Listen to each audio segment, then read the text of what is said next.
PYT Sports, Ben Mankiewicz, Jayar Jackson is here. Rick Strom out there producing the program. Jayar is here because we're going to do a story on NBA trash talking, and Jayar is black. Because, you know, trash talking just Right. has to be black. No, Jayar's a big NBA fan, good basketball player, and has a lot of he's opinion. not. Yeah, no, Jayar can play. Rick is a good player for a Jew.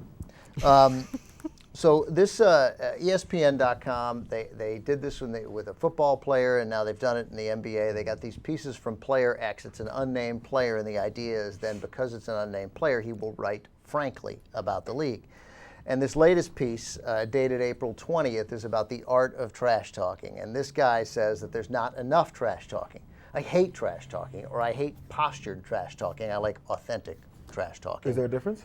Yeah, I mean, I don't mind a little trash talking, but when it seems like they're trash talking the way you do an end zone dance, like sometimes it seems choreographed. In fact, I would say most of the time it feels choreographed. Is that possible? It seems like it's for the cameras. Okay. You know, when you're looking at like you're talking to the cameras more so than to your opponent. Okay. It doesn't seem to replicate what I would categorize as like playground ball or AAU ball, which this guy talks about.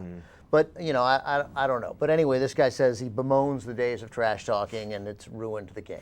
It's nonsense. This guy's full of crap. I believe Player X is a moron. You've read the piece. What are your thoughts? I don't think he's a complete moron. I see parts of what he's saying. And I agree with a lot of it. I love trash talking.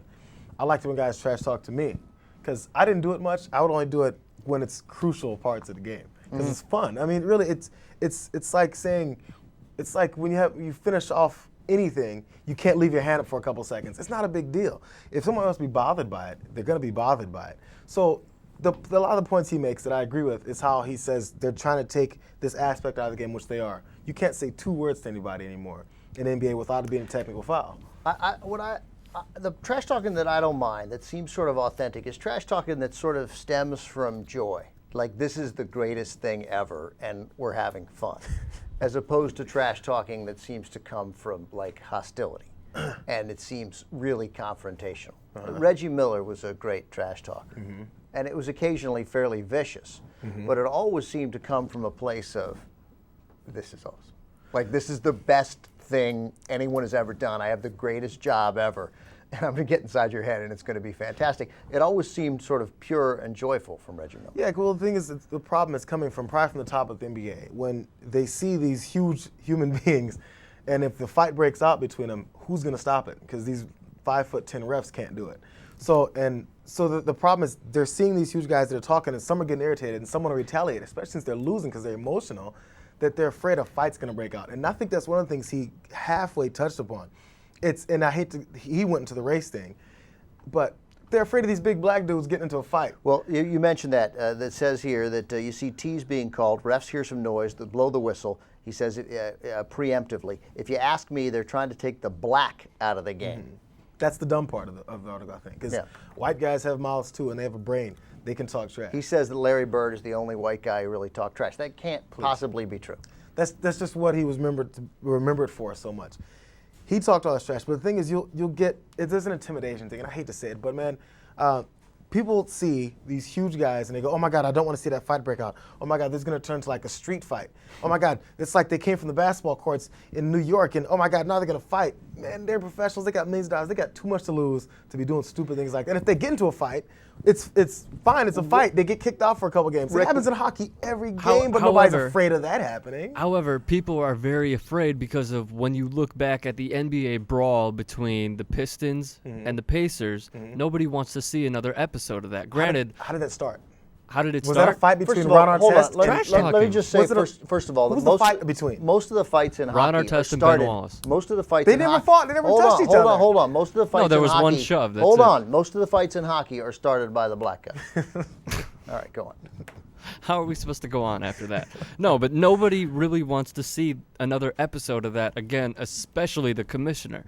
So they've gone down hard on players trash talking, the preemptive whistles that you guys talked about, and even the new rule of only the guys on the floor are allowed to actually be confronted. The guys on the bench are not allowed to even step foot on the floor. Wasn't it out of control a little bit? Also, guys trash talking a lot, and weren't guys talking trash to the point where it was detrimentally affecting their ability to defend the next play? That's the beauty of of trash talking. I mean, it's like, do you think a batter and a pitcher don't hate each other sometimes? Their fights start from that sometimes. If a guy charges the mound, he has a weapon in his hand if he decides to drop it Nigel instead. Morgan. He can run to the mound.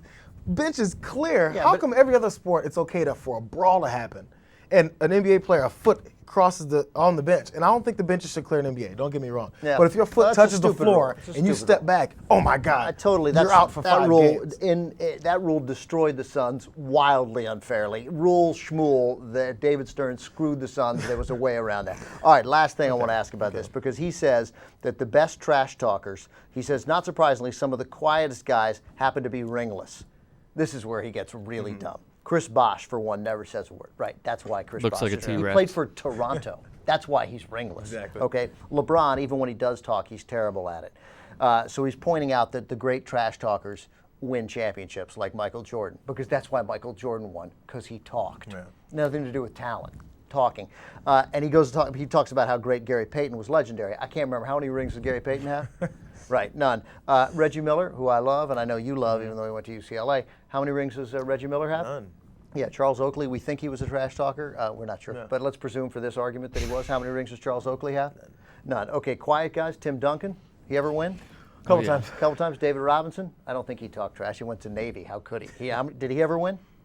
Would he get 2? Yeah, he makes fun of the foreign guys. Manu Ginobili, is he one? He got 1. And he's also considered one of the bigger floppers too. 'Cause Right. They don't like confrontation. Everybody's a flopper, Jay. He complains about the foreigners coming to the league. What happened to the Lakers when they got Pau Gasol? I can't remember. They do okay? He's a moron. It's just this. You know what this article is? This article is trash talking. It's like without substance. It's just saying something that he wants to say. Well, because it's a nuanced position. Yes, sometimes trash There's- talking will lead. there's- But the thing is, if you're Oh, I see. weak-minded, and you let somebody talking to you when you're playing basketball get to you, man, you probably shouldn't have made it this far in the first place. You probably shouldn't be I on like the your. court. That's a nuance. This is not nuanced. Your point is nuanced, and trash talking to legitimately get in somebody's head, that seems legitimate. Trash talking for the cameras seems like a waste of time. It just- Did you watch the ESPN 30-30 with Michigan's Fab Five? Yeah. Jalen Rose trash talk to get in your head. I liked that. That seemed cool.